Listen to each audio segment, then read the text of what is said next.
Guys, ito na ang kinalabasan. Tignan nyo naman to. Grabe oh. Ito yung may gasgas kanina guys. Oh. Tignan nyo, nawala. Hindi siya 100% nawala, mga 90% nawala. Pero still, ang layo ng difference dito sa luma natin oh. Tignan mo yung luma.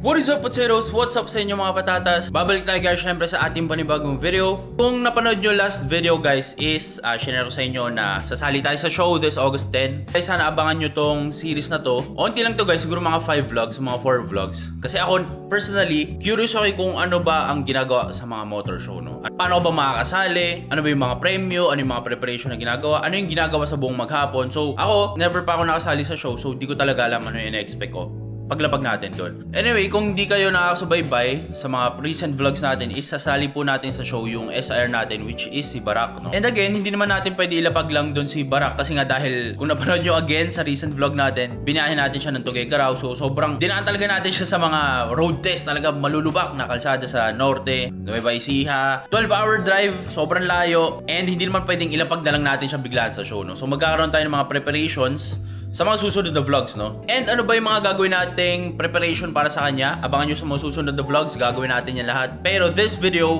is sisimulan natin sa headlight restoration, no? So ako, personally, ako talaga guys, sobrang big ako pagdating sa headlight restoration. As much as possible, ayoko nang may yellow tint talaga. Crystal clear, ganun yung gusto ko. Pero as of now kasi, since never pa naman nagalaw yung headlight ni Barak, so medyo piss yellow pa yung kanyang kulay, no, sa headlight. So ako hoping na mas may iputi pa yung mismong headlight natin. So kaya yun yung gagawin natin ngayon. Pupunta tayo actually kila Mang Felix Headlight Restoration. Available yan sa Facebook. Meron silang Facebook. And magkano nga ba inaabot sa headlight restoration, no? And ano nga ba yung ginagawa kapag nire-restore yung headlight? Marami naman kasi nagre-restore guys, no? Pero mostly kasi sa labas lang, no? Itong gagawin natin, dahil nga pinasok ng alikabok and dumi-dumi yung ating headlight, papabuksan natin, no? So, abangan nyo kung paano nila i-restore yung mismong headlight natin. This video papakita namin sa inyo.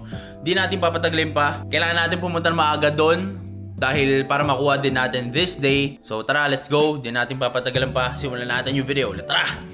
Okay guys, andito tayo ngayon sa Banawe kila Mang Felix, no? So, ito yung ating headlight. Originally guys, doon tayo magpapagawa kay Vincent. Kaso kasi hindi aabutin ng oras dahil taga Cavite pa siya. Dahil ilang days na lang, 2 days na lang, malapit na mag-show guys. Sisigip sa oras na maghahabol tayo. Yan, dito natin dinala kay Mang Felix. Yan, ito yung ating headlight. Hindi pa to tapos guys actually. Wala pa, hindi pa nagagawa to. Bubuksan pa lang, no? So ang proseso, ang ginagawa nila dito is binubuksan muna kuya, no? Bubuksan muna. Ayan. So, ang takip nito, pwede ba mapakita ito, kuya? Ito, ayan.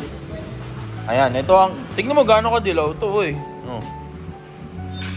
Bang! Napakadilaw, piss yellow. So, pagkatapos buksan, ay... anong gagawin, kuya, pagkatapos buksan? Lihain na, no? Lilihain. Ayun na naman, sa part 2 si na tita. Tita, kamusta? Nililiha naman ni tita doon sa kabilang side. Ayan.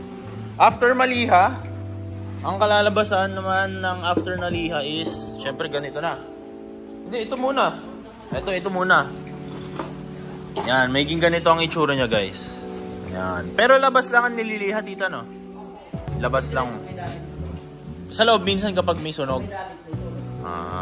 So ito in this case, sa labas lang. Pakita tayo ngayon ng may damage sa loob. Mayroon bang may damage dito? Ito. Punta tayo doon guys. Dito, ito FD naman to. Civic FD. Ayan. Hindi pa siya naliliha guys, pero kasi may ano siya sa loob, no? May sunog to tita, no? Tawag dito. Top coat. Top coat, ayun, nandito sa loob, ayun, no? May sunog. So lilihain ng pati loob din. Hindi. Labas lang. Labas lang talaga. Buffing machine ang gagamitin. Ayan. So naninilaw to madalas sa sa araw, no? Araw, init, ulan, snow, ganyan. Joke lang, walang snow guys. Nangyayari, malinis naman talaga yung headlight, no? Halimbawa, may FD dito. Malinis naman talaga yung headlight, yung glass lang sa labas ang dumudumi, no? So after malinis yan, ito ang kalalabasan. Pakita natin to. Ito Range Rover. Honda CRV. CRV, ayan, bang. Teka, dapat pakita natin sa arawan. May isa pa dyan. Bong, tignan mo to. Ayun o, pucha.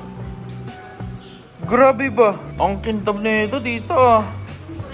Sino ang nagbabuffing, kuya? Ikaw? Ikaw taga-buffing, taga-baklas, taga-buffing si kuya. Anong pangalan ni kuya? Si Bay. Si Bay. Bisaya kasi sila dito guys, taga ano. Saan ba tita, Mindanao? Cagayan de Oro. Si Bay naman, ang Tiki Bay, di ba? Saan si kuya Bay?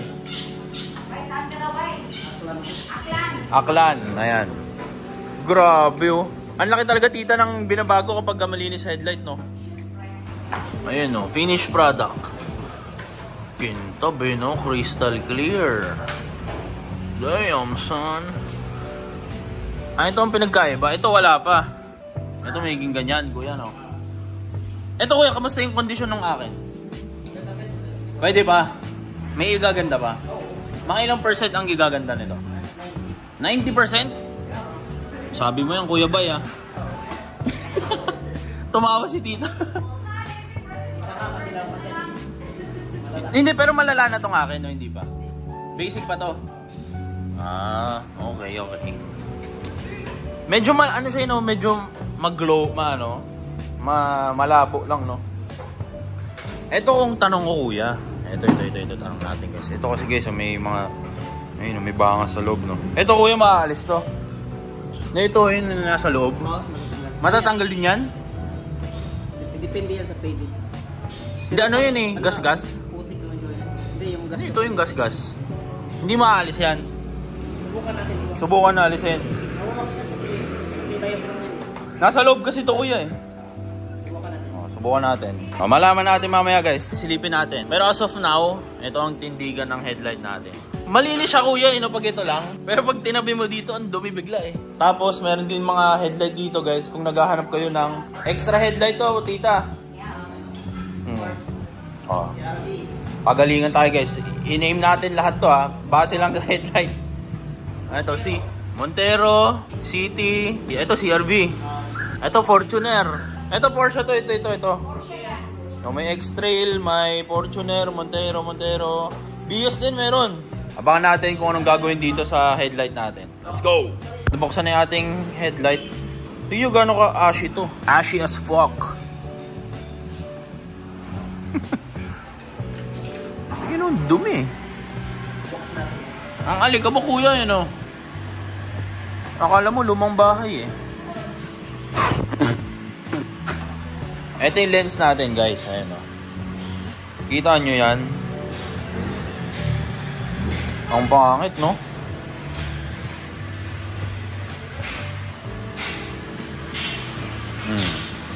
Sana mawala, no? Ito madali na lang to eh. Ito mahirap, kuya, no? Yung sa salamin. Stanley pa naman to, guys. Kintab ng FD, oh. Ganda talaga pag malinis yung FD, no? Okay, guys, after few hours, eto na halos yung itsura ng ating headlight, no? So, nakinis na rin yung loob niya, nabuksan at nabalik na rin siya. Pero, babuffing na lang to, guys. Buffing ang last step para mag-polish yung kanyang reflection, no? So, yung sa loob, tignan natin kung nawala, guys, or nabawasan ba. Yun, no? May unting-unti na lang, no? Hindi, nakasaluba ata ito sa labas. Mamaya natin malalaman lahat yan pag nabuffing to. Kuya, hindi na to tatagusan ng tubig. Buffing na lang ang kulang, boy. 5 minutes later. Okay, guys, tapos na silang dalawa. Tignan mo naman ang pinagkaiba niyan, sir. Pwede din, boy. Grabe, guys, can't wait na malagay natin to kay Barak. Bago natin ituloy ang ating video, gusto ko i-share sa inyo na ngayong 2024, favorite nating betting site which is ang 1xBet is new and improved na. Ano nga ba yung mga nagbago? Kung naalala nyo dati, gumagana sila via links lang. Pero ngayon kasi, meron na silang sariling app. Paano nga ba i-download yung app? Punta lang kayo sa pinakamalayong Play Store o App Store kung Android kayo or iPhone, tapos search nyo dyan 1xBet. Ano nga ba yung meron sa 1xBet, guys? No? Tumataya din naman ako minsan sa mga NBA, sa PBA, ganyan. Pero kadalasan kasi dati, madalas na may nangyaring scam dahil links lang or mga tao lang yung nag-ooperate nung mismo mismong betting site. Pero kasi dito sa 1xBet, automated and may sarili na siyang app. Di mo na kailangan antayin kung yung agent mo tulog pa ba or kailangan pa siya kontakin para makapag-check out ka ng napanalunan mo, di ba? So dito sa 1xBet, no in-improve na dahil nga meron na silang sariling app. Di lang dyan nagtatapos syempre guys. Meron tayong $100 from 1xBet kapag ginamit mo yung ating voucher code na Rich Potato. So paano nga ba ilalagay yung Rich Potato? Pagka first login nyo guys or first user kayo, ngayon pa lang kayo maglalaro, lagyan nyo lang yung code natin na Rich Potato. Tapos automatically kakaroon ka na ng $100 sa una mong deposit. Tama na explanation, pasok tayo sa 1xBet app. Papakita ko sa inyo gaano kaganda to. Let's go! So syempre kailangan mo maglagay muna ng pera para makapag-bet ka dito sa betting site. Kaya nga siya betting site, diba? So maganda sa betting site na to, sobrang daming laro. Syempre meron ditong football kung fan ka ni Messi o ni Ronaldo. Tennis, meron din. At syempre yung paborito ng Pinoy, hindi mawawala talaga dyan yung basketball. Pwede ka tumaya dito, NBA, PBA, at kung ano-anong liga pa. Yun ang maganda dito sa 1xBet, sobrang daming varieties ng mga laro. Sobrang user-friendly ng app na to, so hindi ka talaga malilito, hindi ka maliligaw. Subukan nyo na tong 1xBet. Wala namang masama pag nagda-drive. Tignan mo naman oh. Partida to tita, ilang oras? Dalawang oras. Pero syempre guys, after ng treatment na to, dapat alagaan na sa wax to kuya no. Alagaan sa wax. Ayan oh. Ayan, ganda oh. 5 minutes later. So ikakabit na natin ngayon yung ating headlight. Pagtanggal ng bumper guys, madali lang to. Ayoko lang gawin. Ilan ba ang tornilyo? Dalawa, di ba? Dalawang tenga. Pero isa akin may extrang nilagay oh. Tapos mga nakahook na lang yan. Tingnan nga natin kung titindig ang headlight natin, boy. Cut mo direct ah. Cut, direct cut. Up. Nangyari sa kotse natin, boy. Ito ang rason kung bakit kailangan baklasin yung bumper. Kasi hindi masusungkit yan. Kailangan magbaklas talaga ng bumper. Ilan ang tornilyo? Tatlo lang. Sa headlight. Asa yung isa? Apat lang guys. Madali lang siya. Kung may Larwin kayo. Pero kung wala, kaya nyo rin naman. Nakakatamad lang guys. Ayun na boy, tignan mo naman yung headlight natin, par.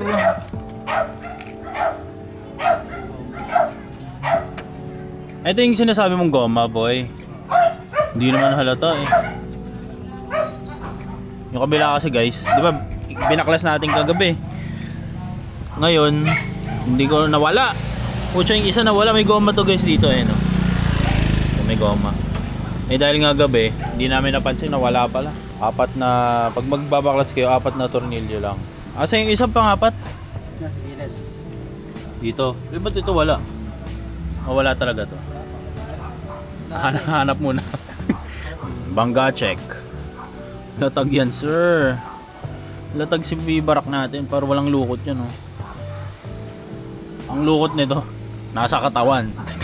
De joke lang guys. Ang sunod na gagawin natin dito guys is since anong oras na? Since pahapon na, paggabi na, bukas na natin to dadalhin sa Auto Pro no, para i-detail. So ngayon kakabit na lang muna natin yan para may ilaw na ulit tayo. Sama ka ba sa vlog? Direct. Ito pala yung director natin. Pangalan niya si Kevin. Director. Kevin. Si brother Kevin. Shooter yan eh. Basta naayos na yung trunk natin. Ayun, tingnan nyo ha. Boom. Quick fix lang pala yun guys no. Syempre medyo inaaral pa natin ang SIR World, Civic World. Ganito lang pala siya guys. Ganito ang ginawa no kanina. So may G's dito. Asan yung G's? Ito pala G's, size 10. Kasi ito medyo nakabaliko no. Nakaganon na siya. Nakapaling ng ganyan. So hindi niya nakakatch masyado. So higpitan lang natin ito ng matigas na matigas para hindi na siya gumagalaw. Okay. Close check. Hey, let's go. Basic lang pala yun guys. Kaya pa-vlog ka yan? Ano pangalan? Don Procopio. Don Procopio, nasa taas. Ano ginagawa mo dyan sa taas? Nagsisira ng ko. Ano bang role mo dito? Ako taga-pit niyan. Taga-pit? Dapat sa likod kasi yan eh. Sa likod? Tapos yung ilaw sa likod, lalagay sa harap. Para clear tail light. Para clear tail light sa likod. Kita yung gupit ni kuya dito eh. Kita yung Edgar cut eh. Pang! Ano mo yan, boy, oh? Salamin check. Salamin by Beanie. Pang! Ang kulay mo. Parang salamin na, boy, eh, no? Ayun, oh. Gusto ko marinig Grabe, ulit. oh. Tignan mo naman yan. Tignan mo naman to, boy, oh. Boy, parang salamin, oh. Pang! Kita mo na yung mukha natin dito, boys, oh. Sabihin ko sana sa'yo.